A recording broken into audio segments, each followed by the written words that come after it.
à tous et bienvenue à CBC News. Je m'appelle Juliana Ivaroni.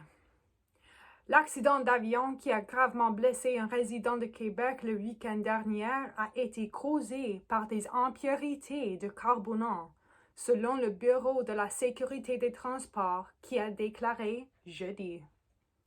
Jacques Dubois était aux commandes de l'avion avec son ami d'enfance samedi lorsque l'avion a soudainement commencé à mal fonctionner.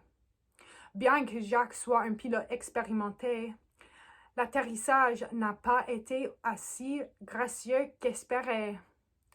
Le Bureau de la sécurité des transports a mené une enquête pour essayer de comprendre quel était le problème.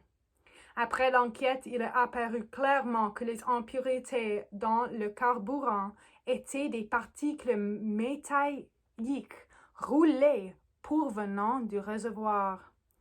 Le Bureau de sécurité des transports soutient que le réservoir d'essence aurait dû être remplacé au début de la saison et que si ces précautions avaient été prises, l'accident aurait pu être évité. Jacques nous joindra aujourd'hui pour nous parler de son expérience. Bienvenue à Jacques. Comment ça va? Bonjour et merci de me recevoir. Alors Jacques, vous étiez dans un accident d'avion. Ce n'est pas quelque chose que la plupart des gens peuvent dire.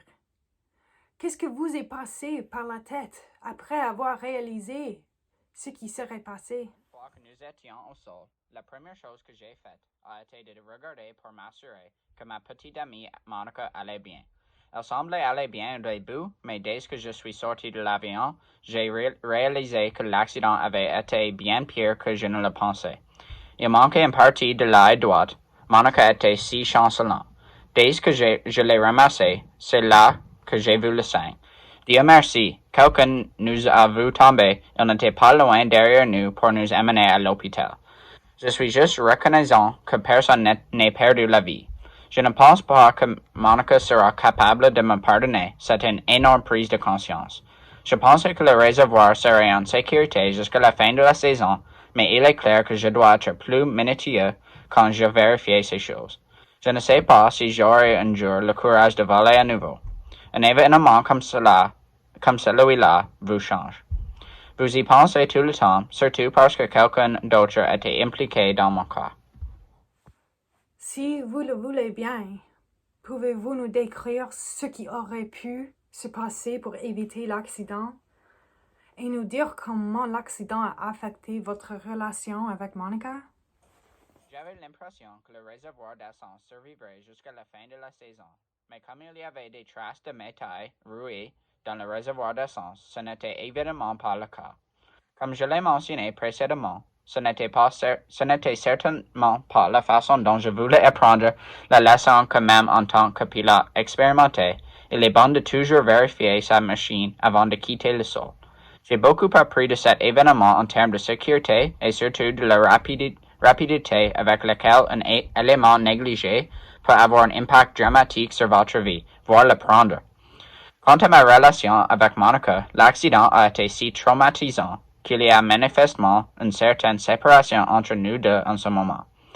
Nous avons tous deux la chance d'être en vie aujourd'hui et que personne n'ait été blessé dans l'accident. Je peux seulement dire que nous sommes tous les deux sérieusement secoués par cet accident et que notre relation n'est pas notre principale préoccupation en ce moment. Je ne peux pas lui demander pardon pour l'instant, car nous essayons tous les deux d'accepter ce qui s'est passé. Pour l'instant, je vais juste le laisser comme ça. Oui, je peux imaginer que c'est un moment très stressant pour vous deux. Donc je ne vais pas vous retenir plus longtemps. Nous apprécions vraiment que vous preniez le temps de réfléchir à votre version de l'accident d'avion. Cela a dû vous demander beaucoup de courage pour le faire. Nous ici à CBC vous souhaitons le meilleur et vous remercions beaucoup encore une fois pour votre temps. Merci. Merci également. C'était bien de sortir et de partager mon histoire et quand le temps sera venu, j'espère pouvoir voler à nouveau parce que c'est certainement quelque chose que j'aime faire. Mais tout ce dont j'ai besoin maintenant, c'est du temps. Merci beaucoup. Merci encore à Jacques de nous rejoindre. Dans le prochain épisode, nous discuterons la décision de Doug Ford de renvoyer la province d'Ontario dans une situation verrouillage complète. Plus d'informations dans un instant, ici sur CBC. Merci tout le monde.